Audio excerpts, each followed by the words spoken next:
All right. Is it okay if I jump in with an aside? Do you want to do it up front so it's in up front instead of in a side? I don't know. Um, So, should I record on my end too, or what? no, What's I'm the I'm already plan? recording again. Okay, so it's gonna be a solo recording. Yeah, I pretty much do this. This is like a solo project, pretty much. So, like, my voice will be like a spirit haunting your podcast. You can be my stand. Oh my god. All right. I've decided that as a stand, my name should be uh, It has to reflect something about Summer of me, Love. doesn't it? My stand will be No, you. Mickey. No. I want to see Mickey! And like it's the Mickey. My stand is the Mickey Mouse Clubhouse theme song. It's a You have song? to shout MICKEYMOUSE to something. Do I get, like, Britney and Justin to chime in? I don't know. They were Britney Spears and Justin Timberlake. They're in the Mickey Mouse Club. Everybody's in the Mickey Mouse Club. Am You I see, in the because Mickey Mouse Mickey, Club? yeah, Oh because Mickey shit. Mouse is the leader of the club that's made for you and me. MICKEYMOUSE. Holy shit, I'm in a club. You've been indicted into the Mickey Mouse Club. I need a wristband. Alright. So Perfect Blue. I have a thesis statement I wrote out. All right. Perfect Blue uses sound and visual editing to play on traditional cinematic storytelling motifs to prevent audiences from being complacent. I don't know. I tried to write an essay that I Uh, fucking just kind of gave up um, after that point. But I learned oh, what I was going for. I was talking about something called match cuts. oh yeah. Um, I made a list of all the timestamps when match cuts happen in the movie. That's what I did today at work. Instead of work, I watched Perfect Blue again and just did that. I didn't get all of them, but I have a fucking lot, and a lot of them happen like within a minute of each other. Oh yeah. The movie does play a lot on that, I think. I love match cuts though to high heaven. So if like ideally, if I made a movie, it would just be match cuts all day. Oh, have you seen the movie 2001: A Space Odyssey? I have not. Oh, dude, check it out. You'd love it.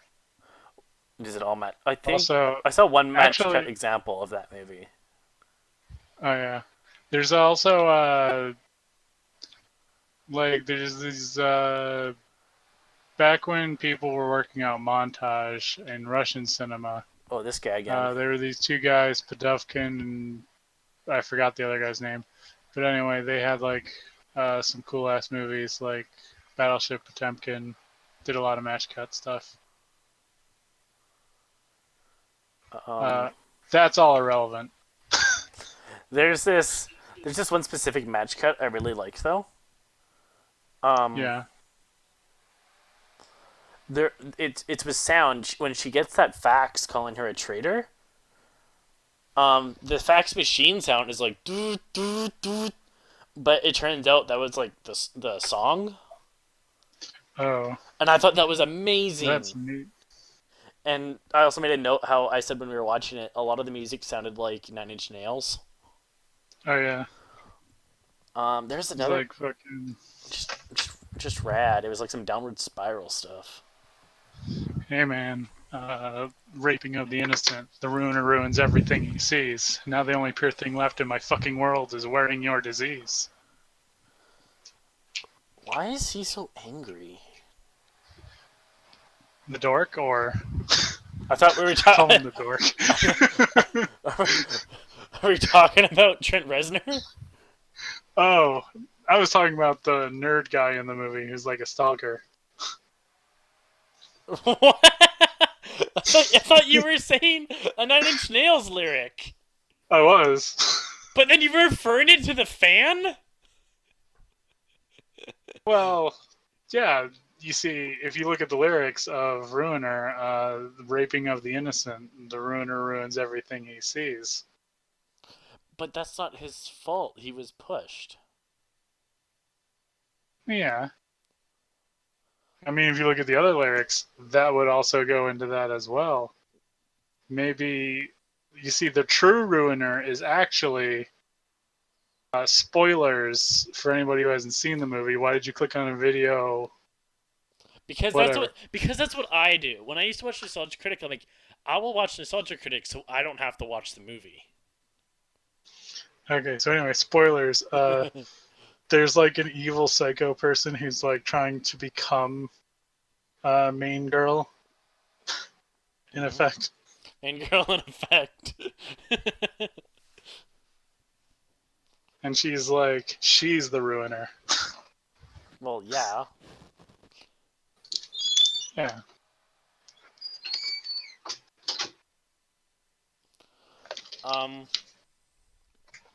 Where's my other notes here? I think the movie is kind of like sort of shit. I had a good idea on what I was gonna say, but I didn't write it because I was writing it in the chat because was stupid. Don't worry, I have the chat. I'll read it to you as soon as it loads. No, that's Silent Hill. Shit. Penny Promise is a postmodern redux of the Dark Universe. Is Penny Promise like the movie, or did you just spell Penny Dreadful wrong? No, I was talking about Penny Promise, the movie they were talking about on Mega 64 podcast. That's still part of the Buttercreamers, right? Yeah. Oh yeah! Buttercreamers. Oh fuck! Universe Buttercreamer. Holy shit.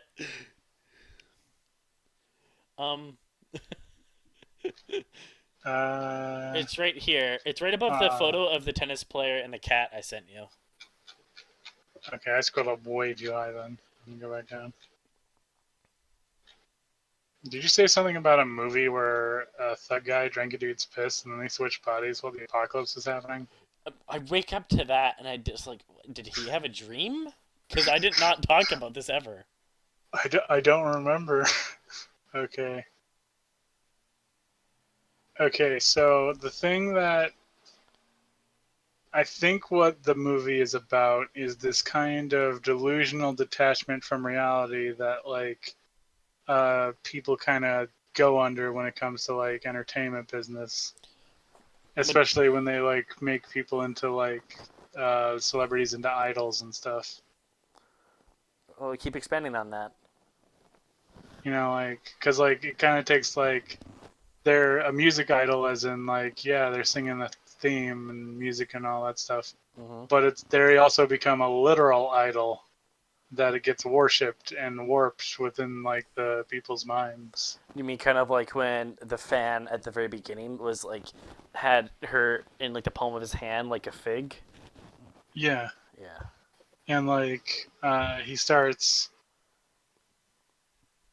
at first for the most part at the beginning of the movie, I thought that like the scenes where like being commanded by her to go do these things, I thought that was like his imagination, but I think it was also actually the impersonator of her. Yeah.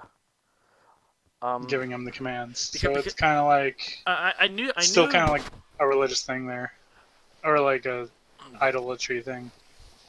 I knew like who was behind it all, but a lot of it, like getting to that point, I was still like, whoa, what? But since you didn't know anything, so I want to hear more about that. So like I was completely blind in this movie. I didn't know what anything was coming. At first, when like the one dude got murdered in his house, I thought that was the main girl actually doing it. Oh, when I was like, when like the pizza person, and you actually see them. Yeah, I thought that was her, like actually, and not like the impersonator person. Yeah, that was weird. I don't know why they like showed I was us like, that. whoa, did she commit murder? It was like I was all on edge. And like, so like they're doing this movie scene where like she's like It's kind of like Bitch, if you've ever seen that movie. Bitch has been It's out like- for 15 years now. It was premiered on May 17th, 2030. The cinematic masterpiece that is Bitch. The short she's- film cinematic masterpiece.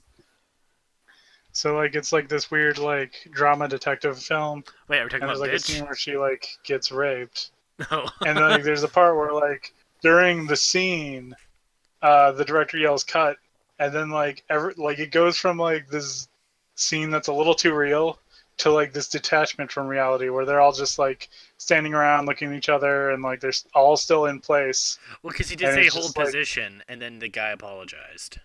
Yeah, like And I really she- liked and she's like, that "It's all scene good." because it was like it was like how weird that Okay. whole process is Okay. or I read, something like that. there's this book series called The Dresden Files about like a wizard detective, and in one of the books, he gets a client What is that it? yeah, okay, no, it's pretty, Oh. it's awesome.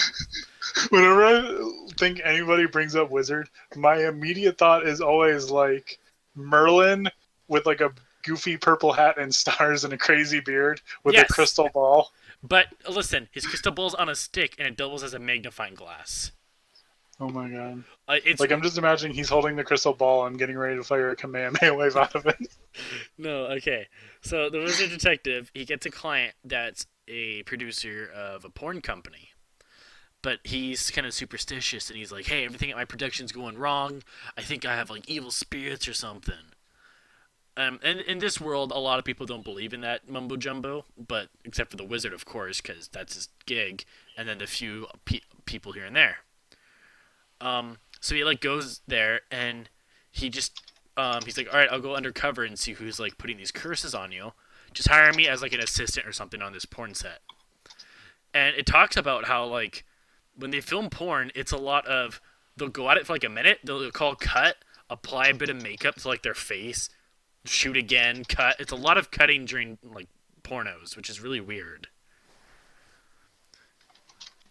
Because I just imagine it's all one take, Mm, but no, it's like a lot of stop and go. yeah.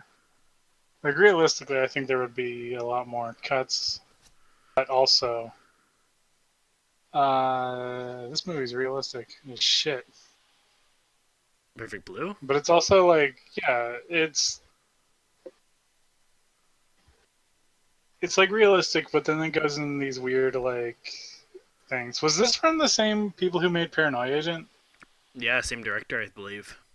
Oh yeah, I never that guy's saw great. that though. He's going places. Oh dude, he's Gotta already watch there. It's like, yeah, I know. young. What was that one bit? It's like young up and comer, South Park. Show him some love. Oh, Check out Matt and Trey, their new little show called South Park. I would like to thank Masters of Sex for filming at my house. Masters That was the one. He had the Darth. of Sex. It's a little documentary they shot at my house. It was the same. Like in that same scene, he's like holding the Darth Vader fig. That was the best. Um. Rocco, you're a treasure. Check us out. We're a new podcast. This is episode 3 of the unreleased podcast series. The only way this will get Oh. released is if somebody finds my computer and uploads it all.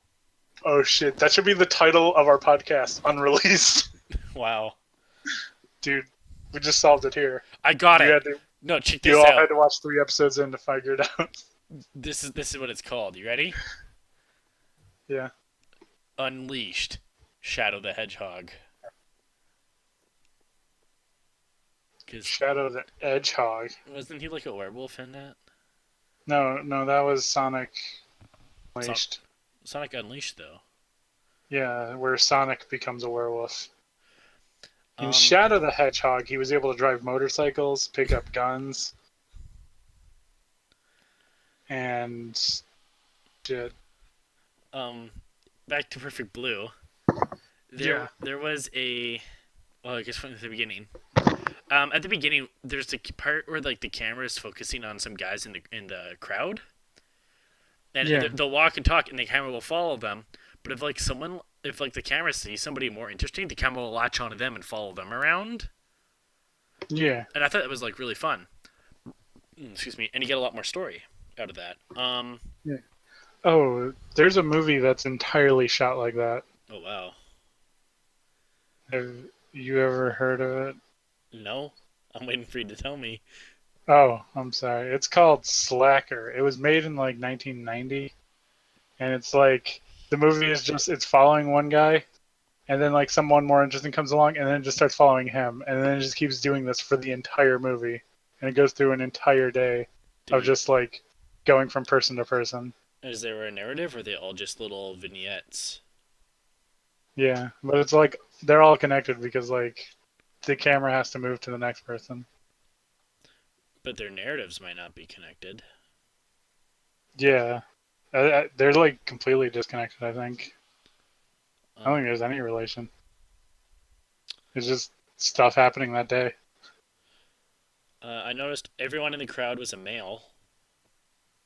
Oh yeah, Um, yeah. I think that might have also like been intentional because like the way their whole like idol group kind of worked was kind of like based on some kind of sex appeal thing. that was my next note. The dress that they wore like super sexy, like super short skirt and like leggings. Yeah, So I and bet there's like like a lot of whatchamacallit, Lacey. yeah, I've seen to like I sex think. sells. Um, and also like she would dress like that, and then she would do like some interviews after her like appearance on CSI, or I guess Double Bind, Yeah. as it's called. Um, and Oh, she wasn't doing a movie. She was just doing one episode of CSI. well, that's what she initially was. That was a TV show. It was? Yeah, they talk about how it's like hard to get her recurring on a TV show. How Oh, yeah, I thought it like she was doing like some drama movie. Like an entire movie. I didn't no, realize it was like she was no, it's a moving in TV that show, like which was kind of TV weird shows. considering the rape scene. I'm like, what channel would air this? What's your time slot? Um, but she does have like this like she has these interviews, and at first she dresses kind of conservatively, but then as she's more and more interviews, she dresses more provocatively. And there's Hmm. this big I don't know if this was her personality from the offset, but I assume being this pop group because she was like what 22, 21 at the time. I think, yeah. Um, I imagine she's like their appearance like fucking Power Rangers opened for their concert. I assume they're pretty Oh friendly. yeah, Um, that was wild. that was I've pretty good. fucking Power Rangers showed up. Um, Quick, guess what series it was? Mighty Morphin. Uh, I don't know if it was any real series, but their costumes matched like the Power Rangers Turbo designs. I think, I was looking at the or bad guy. also known as Super Sentai Car Ranger. No, I was looking at the The bad guy. bad guy seemed to look more like the like Lightspeed Rescue villain. I only saw He Mighty was weird. Morphin as a kid, so that's all I have to go on. I watched too much Power Rangers as a kid. And as an adult, Hey, I didn't watch that much. I only skipped one season. Um, I actually like stopped around like I actually stopped at Power Rangers Turbo. There was an episode where like this kid was like sad because everybody forgot his birthday, and then like the monster of the episode like appeared and was like, "Well, I have a bike for you," and I was like, oh "I'm too yeah. old for this." And I stopped watching. Oh, you said that. I thought the birthday boy said that to the bad guy. No, no, I the have a bad bike guy. for you. I'm too old for this. But the bike was obviously a trick because the kid was one of the Power Rangers, Oh shit. and like the bike was like stealing his Power Ranger energy, and the other guys had to come rescue him or something. I probably got the whole episode wrong. I haven't seen it since I was like this is how 9. this is how they saved him. They put a stick in the spokes. Stopped him. He's like, the only way I could defeat this monster's curse is with this, and then he sticks the stick in the spokes and crashes. He flips over the handlebars. Oh, he didn't wear a helmet because bad guys don't wear helmets. um, but she does go through this like hard fall from grace because I assume she was kind of like fairly family friendly. But that being said, she wore kind of like sexy clothes. I think one of the things the movie's kind of like dealing with is like her struggling to like figure out what her real identity is, because most of it, what she does is all performance for like the audience. So like she gets kind of confused about like who is she? She's Minami. Who is you? Is this a Rush Hour 3 joke? No, it was... Is this a Pink Panther joke? No. Because they both make the same joke. I was doing an Eric joke. I don't know that one. Like, you remember in like the video where they like, this is all mainly Mega 64. Oh, it's only ever like, Mega you know, 64. I'm like, this is actually the Mega 64 fan cast. This is the Mega 64 fan cast, unreleased. Check it out. It's coming straight at you live. 10 months from now. Well, that hurts a little bit, but yeah, I can see what you mean. Hey, who knows? Maybe you'll upload it tomorrow, and then 10 months from now, somebody will watch it, and then we'll be right on time. There was a video they did where it was like video game fact checkers, and they go into the sewer, and then like you can hear Eric on the other side as a homeless guy. He's like, "Hey, who is you?"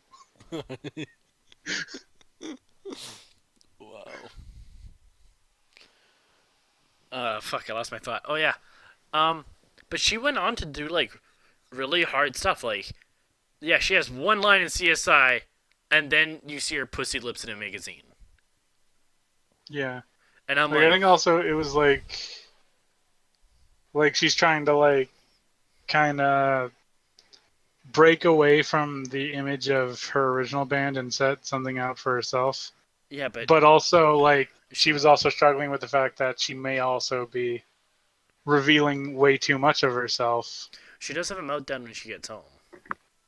Yeah, because I think like she's kind of struggling with like what does she like? She wants. I think like her getting naked in the magazine is kind of like a metaphor for like her trying to like shed the image of the pop star costume thing. Very, very Miley Cyrus. Yeah, but unlike Miley Cyrus, it's like it's not as intended. So like that's why she like breaks down, because it's like we don't know. Maybe Miley is she's going too far. Controlled. We don't know the Miley story. Ugh. I didn't watch the movie. Or no, that was Katy Perry. I don't know. They have movies. I don't watch them.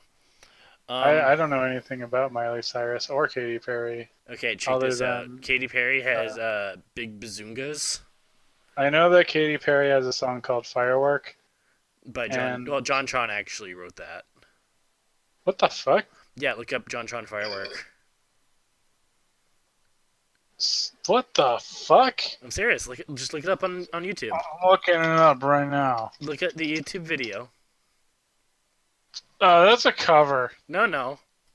It says right here, Firework full cover, JonTron. Well, he's covering himself. I mean, well, he better be, otherwise he'd be naked in public. Much like how Minami is naked in the magazine. Exactly. Where's my other note here? There was this one thing. You see her at the concert, and then you see her like on the subway, and she's like doing grocery shopping. But I thought all of that was like, oh, she made her announcement she's quitting. So this is probably like, I'm assuming like, oh, this is like months later. But this was like, oh no, the concert was that morning. Yeah. And I was like, wow, She had a busy life. She had a busy ass day. When her two managers are like talking about getting her on TV, They do this twice. One at the 420 mark and the 39:33 mark. Uh, the camera will be on the main girl, but you see a reflection of the managers in the glass behind her, like on the bookcase. And I thought that was pretty cool. They didn't have to. They didn't have to do that. Yeah. Um, Well, they didn't have to do anything. no, they didn't. Um, when she gets that phone call, she's talking to her mom. This is still on day one. She calls her mom, and then she's like running her bath. She's like, "Oh, I gotta go. My bath is full." Then she gets another call. And she comes back, and there's like heavy breathing. But I don't. My question is, I wonder if people watching that now would understand what the implication is there. We talked about this in centerfolds with magazines. So I wonder if like heavy breathing, people will latch on to what's going on there. Um, I think you cut out a little, so I wasn't sure what you said. Okay, so she gets a Heavy phone breathing. call and she hears heavy breathing on the other side.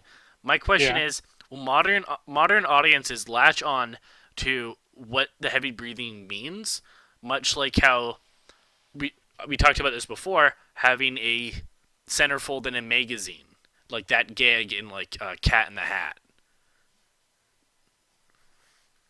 I forgot what we were saying regarding the can in the hat thing, but I Like think a lot of people get it. Like the whole like creepy person on the phone is something universal. Even though like we don't have like corded phones anymore, you still can get creepy messages on a cell phone. if only. Um, I have a note here. It was a joke that you made. Yeah. What was Um, it? at the beginning, after she like makes her announcement, like because it goes like the introduction, perfect blue, and then she like makes her announcement that she's quitting being a singer, and it shows like some credits. It was you were like, oh wow, that was a good movie, because it literally looked like that was the end of a movie. So my note is, Yeah. opening credits could be the end credits of a short film. Um, No, Perfect Blue, 10 out of 10. Didn't see it. I'm surprised it was only like 5 minutes long though. Um, Yeah, short and sweet. you know what? I could see where they put all their money, all that budget. Um, I have a final note. This part messed with me because remember how I said I knew who was behind everything, Yeah. but How did you know? I think maybe I don't know how many years ago, but I used to watch this guy called Bennett the Sage, Mhm. and he just watches old ass anime and talks about it for like 20 minutes, and that was one of them. And I Oh, watched that like 8 years ago or something. dude. You know what's really fucked up? What? 8 years ago was 2010. I fucking know. Hey, I wait, feel like. check this out. Okay, Yeah. so I watched Bennett the I Sage. still think of 8 years ago as like 1998. I try not to think about these things without getting sad. um, Sorry. but I watched Bennett the Sage. I watched his Perfect Blue video, and I'm talking about him now on this podcast. Okay. Yeah. I remember how many years ago I had a part in the AMV Hell 6 movie when that came out. Oh, you did one? No, I was there's an opening bit where it's supposed to be like the editor for the compilation. He's looking at people's submissions, but they're all garbage. So my job was to voice that, saying like, "Oh, this is trash. This is terrible." Like that was my job. Uh huh. Um, and at the end, I just like flipped my wig.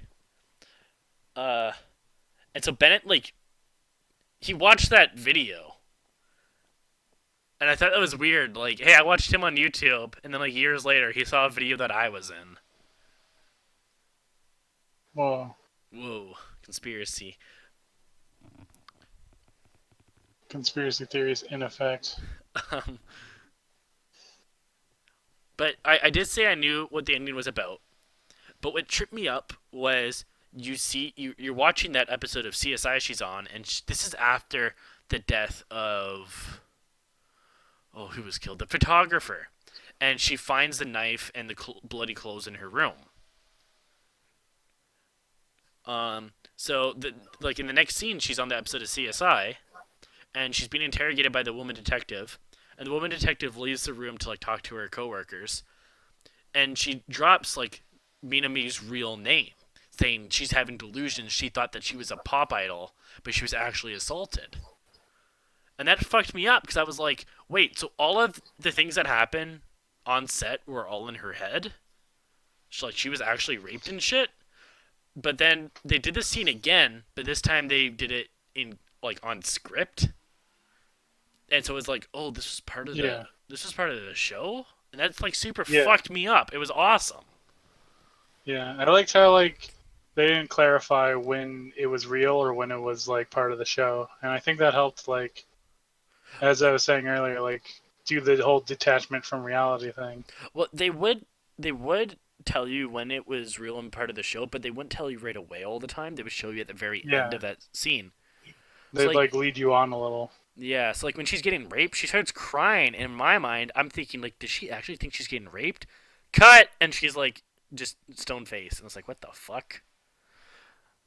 But after that whole segment, you could tell like visibly both her managers were upset by this, but she was like taking it in stride. So it's just kind of weird that she's just selling her soul out like so easily.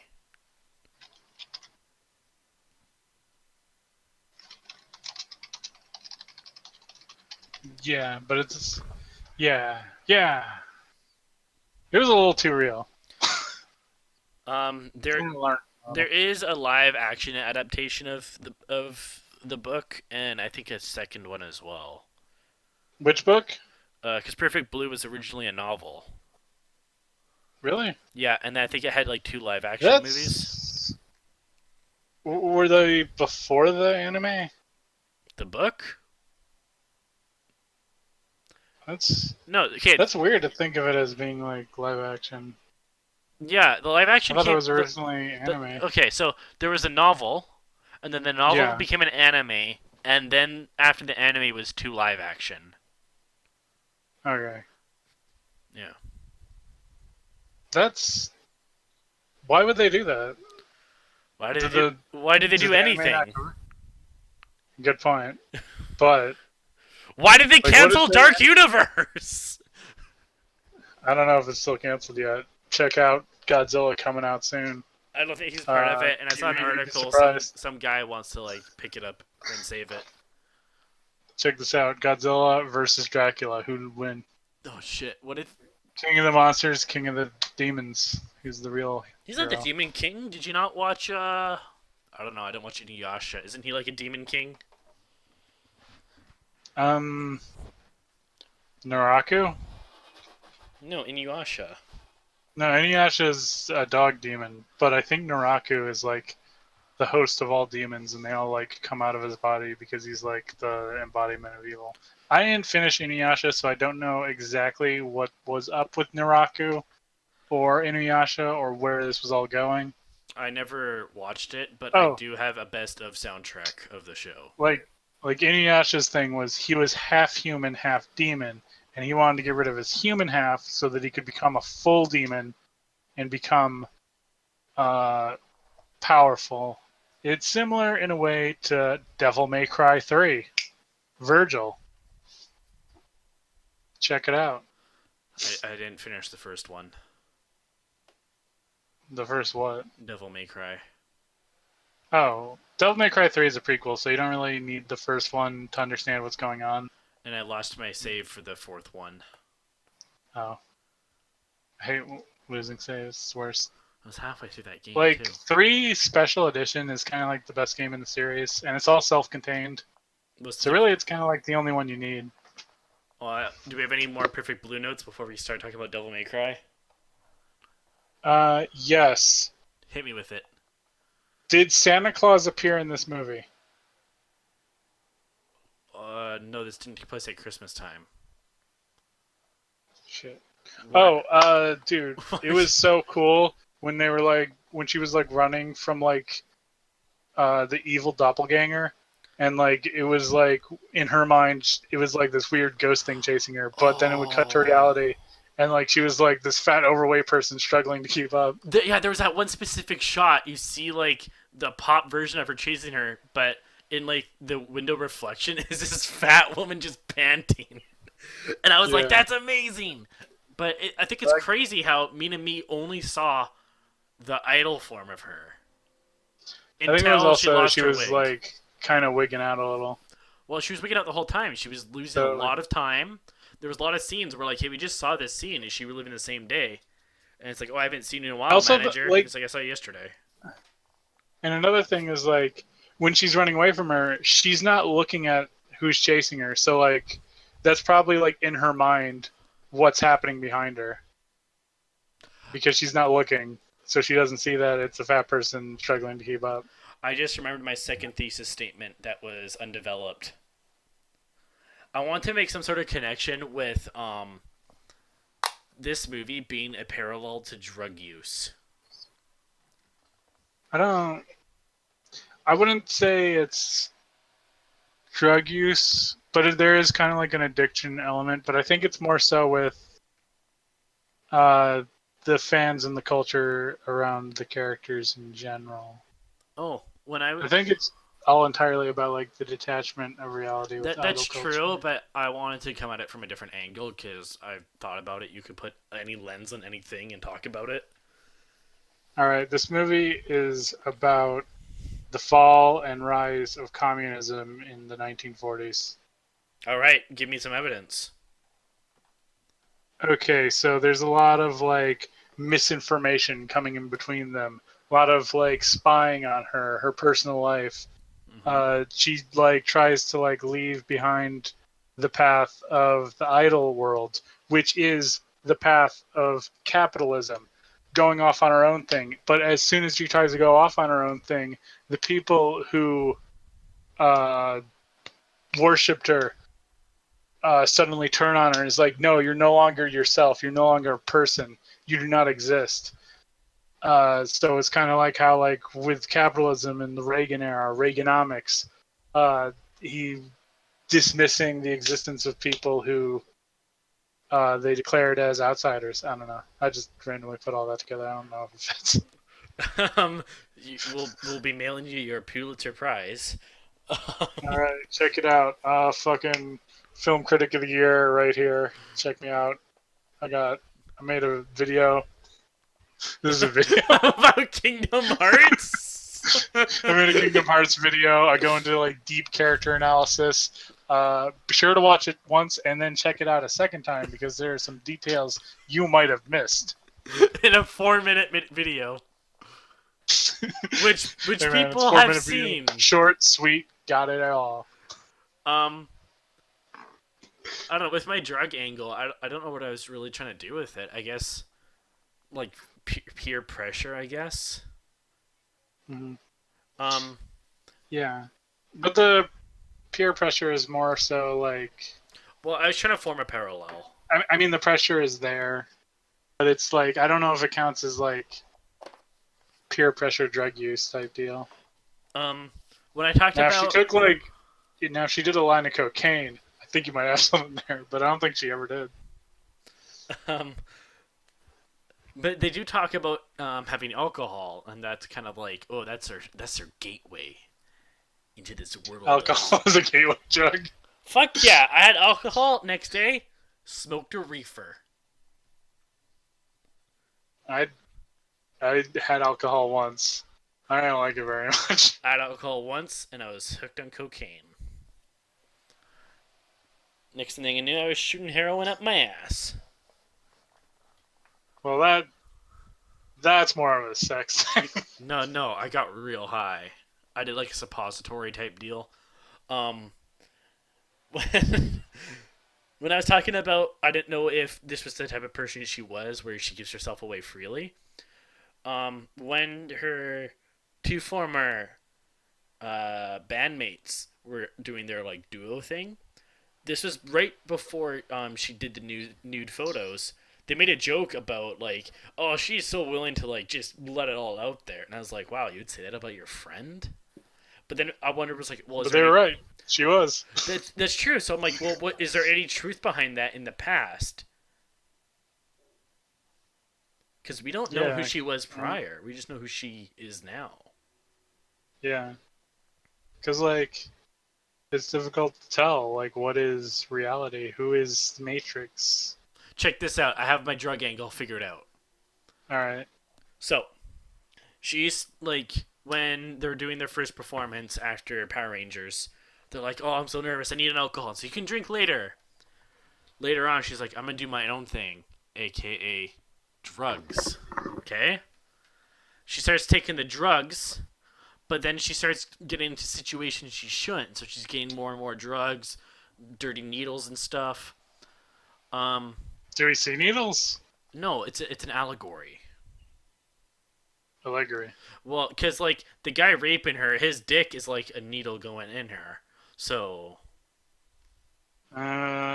his love is her I don't drug, think this. known by I Kesha. don't think this analogy. No analogy, but no, we're not. I'm not done yet. I'm giving you the setup.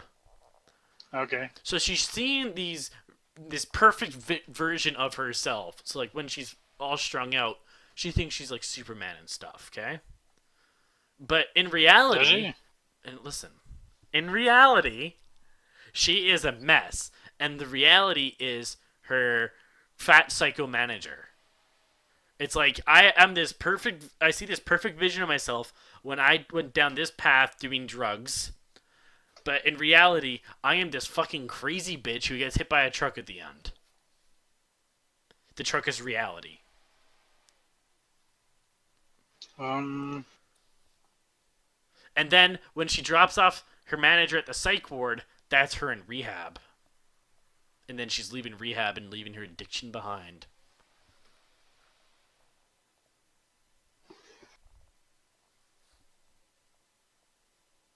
They'll be mailing your Pulitzer to my house tomorrow. All right. I'm just gonna send the Pulitzer back to the Pulitzer people. I don't think we deserve it anymore. What? No! Mine was so good!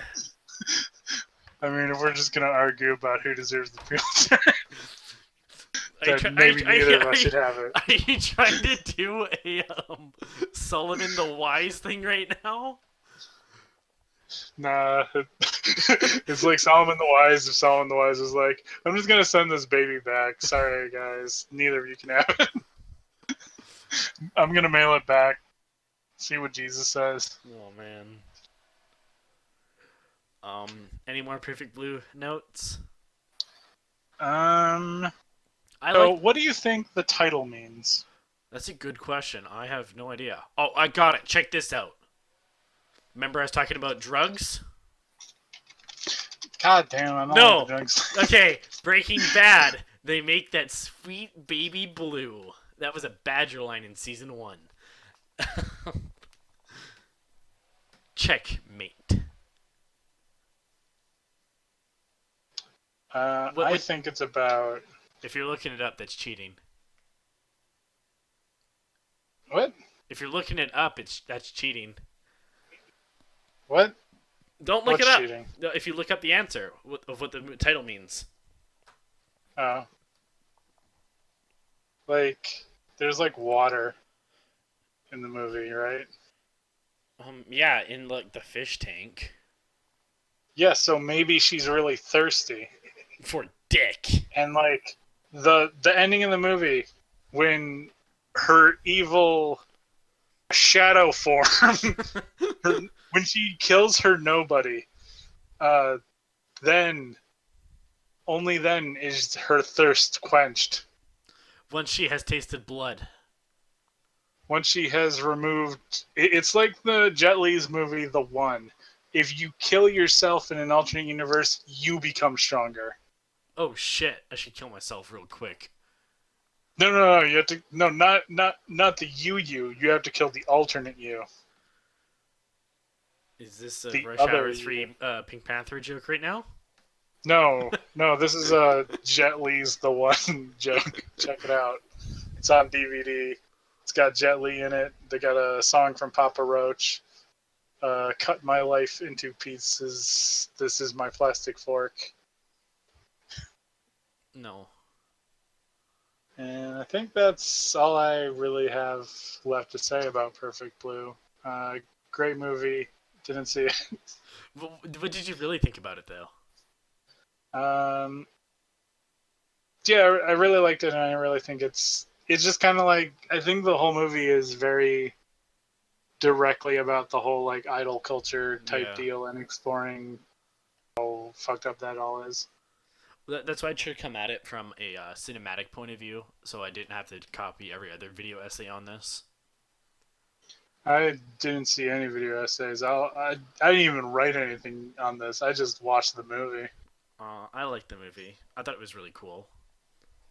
I wouldn't. I Check would. out Paranoia Agent. I would call it a masterpiece, but that's because I've seen so many movies. They all blend together. I'd say this was a masterpiece. There's enough room in the world for a million masterpieces, and I think this fits in that million. If okay, but now that you've put Perfect Blue in there, you can't take it back. Now there's no more room to fit bitch. Nah, bitch will fit. No. Just gotta get some lube. We'll make it fit. I think they're gonna say no, he's a little bitch because he's like 5'4". Yeah. Yeah, good movie. Yep. Check it out. I did. Spent a lot of time talking about videos and a movie that doesn't exist yet.